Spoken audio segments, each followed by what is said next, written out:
le droit de se remarier après avoir reçu le Seigneur Jésus-Christ dans sa vie, Pasteur Marcelo? Si quelqu'un est en Christ, c'est une nouvelle créature. Toutes les choses anciennes sont passées. Toutes choses sont devenues nouvelles. Ainsi, lorsqu'il vient à Christ, il recommence tout à zéro. C'est cela.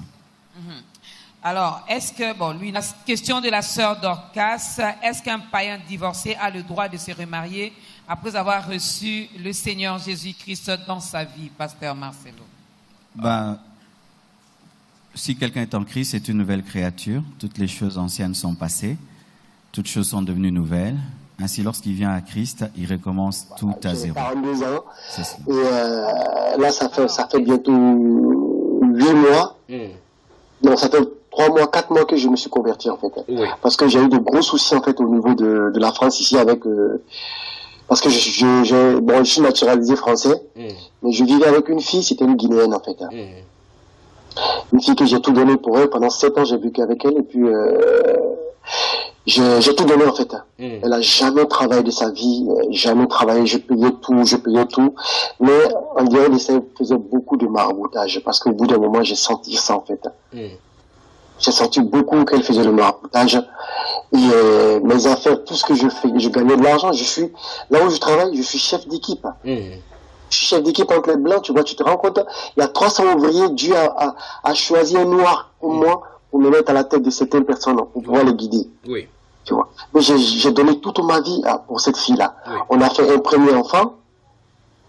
Et au bout d'un moment, j'ai senti que cette fille n'était pas sérieuse, en fait. On est mariés religieusement, hein, à la mosquée, tout ça, on a fait ça, tout le mariage, ça. Donc, du coup, au bout d'un moment, elle est tombée enceinte. Oui. Je suis parti à Abidjan, en fait. Comme je suis marié, je suis parti à Abidjan, elle est tombée enceinte. Oui. Et elle est tombée enceinte, ça m'a paru bizarre. Attends, tu as voyagé, tu as quitté la France pour aller séjourner à Abidjan pour un moment. Au retour, tu as rendu compte qu'elle était enceinte alors que tu sais que ce n'est pas ton enfant. Je suis parti à Abidjan. Quand je suis revenu, elle m'a annoncé qu'elle était enceinte. Oui. Je ne suis pas parti pour longtemps, je suis parti pour 3 semaines. Hein. Oui. Donc je dis, bon, ok, peut-être qu'avant de partir, peut-être qu'on a eu des rapports, peut-être c'est ce qui fait qu'elle est tombée enceinte. Oui. Mais au bout de 2 mois, 3 mois, on est parti à l'hôpital. Oui. L'hôpital, ils ont donné la date à laquelle elle est tombée enceinte. Moi, j'ai dit, mais c'est pas possible. Oui. La date à laquelle qui est marquée sur l'affiche, oui. Moi, j'étais pas en France, j'étais au bled. Oui.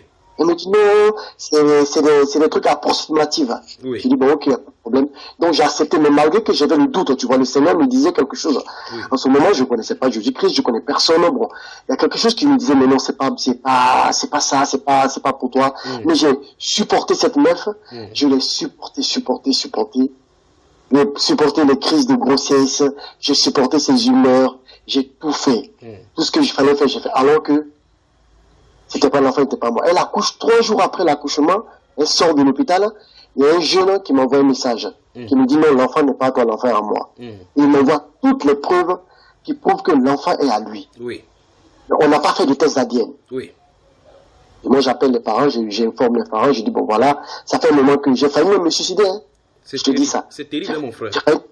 Oui, j'ai failli me suicider. Donc du coup, j'appelle les parents, j'explique aux parents. J'ai dit, bon, voilà ce que votre fille a fait. Qu'est-ce qu'on fait? Ils me disent, bon, la religion musulmane dit que tu n'es pas obligé de la garder. Mais, si tu veux la garder, c'est déjà pas mal.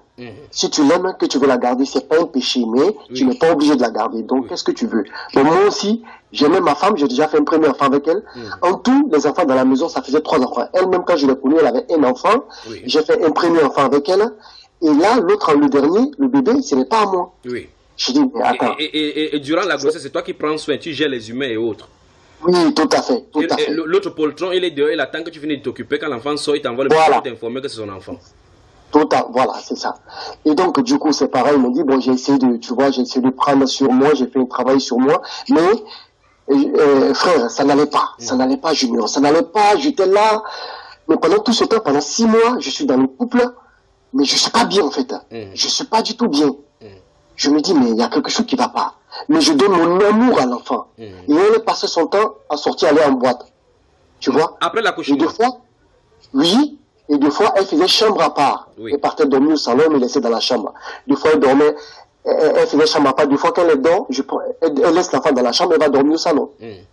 Et deux fois, comme moi je travaillais, je faisais les 3-8, je travaille deux fois la nuit, deux fois je travaille la journée, deux fois je travaille l'après-midi. Donc deux fois j'étais un peu déconnecté. Frère, avant que tu ne continues ton témoignage, je pose la question. Lorsque cet homme de l'extérieur a envoyé le message en te signifiant que ce n'est pas ton enfant, qu'est-ce que tu as fait avec ton épouse et quelle était sa réaction? J'ai discuté avec elle, elle a dit qu'il n'y avait rien intel de ce mec, elle le connaît, mais il n'y a rien intel de ce mec, que le mec l'a dragué, que le mec cherche juste à poser son couple là. Voilà. Alors que lui, tout ce qu'il m'a envoyé comme preuve, c'est des preuves. Franchement, il faut être con pour ne pas accepter. Il faut être vraiment con. Mais vu que derrière ça, il y avait beaucoup de maraboutage, de trucs, la bouffe, même des fois même, je te dis, mon frère, quand je voulais avoir des rapports avec elle, elle est rentrée dans la salle du bain, dans les toilettes. Là, tout à l'heure, le premier enfant que j'ai eu avec cette fille, j'ai deux questions à te poser. Pour que tu me donnes, par rapport à la Bible, par rapport à la que tu me donnes, c'était les instructions. Par rapport à la fille, vu que je doute maintenant du premier enfant, que ça fait 8 mois que j'ai pas encore vu cet enfant, parce que je me suis débarrassé. En fait, pour moi, comme elle fait de l'idolâtrie, et qu'elle est basée que sur l'idolâtrie, je me suis débarrassé d'elle là. Au début, j'avais de la haine, et puis au bout d'un moment, j'ai lu la Bible, j'ai commencé à combattre tout ça pour ne pas avoir la haine contre elle, mais je ne veux plus m'approcher d'elle là, pour pas qu'elle mette bien mes médicaments contre moi. Déjà, j'ai pas encore fini de me détacher de tout ce que j'ai, comme truc, et puis je vais aller me mettre encore, parce qu'elle fait beaucoup de médicaments. Je me suis un peu éloigné de l'enfant. Mais je ne sais pas si c'est mon enfant. Bon, c'est que tu dois faire maintenant pour que tout doute soit dissipé. Tu dois faire exactement comme tu as fait le troisième enfant. Fais donc, insiste d'abord sur le test de paternité aussi. Aussi simple que possible. Pour que la doute... Sans voir l'enfant. Sans voir l'enfant. Non, il faut faire le test de paternité. Dis que tu veux faire le test de paternité. Mais là, maintenant, cause avec le père de l'enfant. Parce que si tu ne veux pas voir la fille, pour que la fille te crée des problèmes, dis au père de l'enfant, au père de la fille, que tu veux prendre l'enfant, et puis tu prends l'enfant, tu vas faire le test de paternité, c'est simple. Pour qu'on ne plus tourner autour du pot, n'est-ce pas, frère? Parce que, souviens-toi, tu avais appelé le père des enfants de venir prendre l'enfant. Donc, appelle le père de l'enfant que tu veux voir l'enfant, le premier. Il prend le père de l'enfant, tu peux te promener avec l'enfant, et puis tu pars faire le test de paternité. D'accord? Pour être sûr. Comme ça, quand tu vas vouloir parler, si il arrive que ce n'est pas ton enfant, tu appelles ton papa encore une fois de plus, tu dis que tu vois, même le premier enfant n'est pas mon enfant. Et si maintenant il savait que c'est ton enfant, maintenant tu prends ton devoir de papa, mais tout en éloignant de celle-là telle que tu as dit. D'accord, mon cher? Il faut que tout doute soit dissipé de tes pensées. D'accord. Maintenant, par rapport au divorce, parce que vu que ses parents me fuient, parce que ses parents, il faut passer par ses parents, il faut prendre la cola. Alors que moi, je me dis, ces trucs-là, je sais pas biblique, il faut pouvoir acheter cola, aller dormir. Non, c'est simple. Le divorce... C'est sur le plan,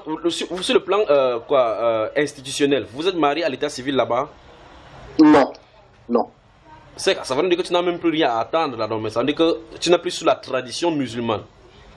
Oui, donc c'est bon. Donc c'est bon, il n'y a pas de problème. Je pensais peut-être que tu allais parler de la procédure à la mairie ou quoi que ce soit au tribunal. Non, ça veut dire que...